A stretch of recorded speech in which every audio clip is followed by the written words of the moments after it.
አካላዊ ቃል ያደረባት ጸሎታችን የምታሳርግ ድንግልናዋ የሚያስተምር ብርሃን የሰፈረባት ደመና መንፈስ ቅዱስ የሚገባት መንገድን የምትመራን የምታሻግረን የኃጢአታችን ግንብ እንዲፈርስ የምታማልደን ርስት የምንወርስባት ሞት በሷ ላይ ስልጣን የሌለባት በክብር ያረገች እናት የእግዚአብሔር ታቦት ይሏችኋል ማርያም ናት።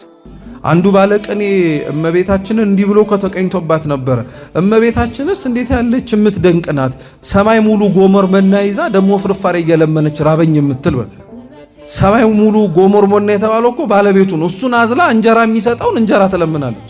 ከእመቤታችን ከቅድስት ድንግል ማርያም በቀር የትህትና ውሃ ልክ ማነች? እስኪ ጥሩልኝ። ማን አለች? ሌሎች ጌታን ለመውለድ ሲዘጋጁ ገረዱ በሆንኩ እያለች የተመኘች ምኞቷ እንኳን ትሁት የሆነ ከእመቤታችን በቀር የትህትና እናት ማነች?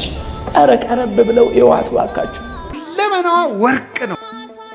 ስጋዋ ወርቅ፣ ነፍሷ ወርቅ፣ ህሊናዋ ወርቅ፣ ልቧ ወርቅ፣ ህዋሳቷ ወርቅ፣ ስሟ ወርቅ፣ ሁለንተናዋ ገንዘብ የሆነ ጸጋን የተመላች እጅ እግሯ ገንዘብ የሆነ ናት እመቤታችን።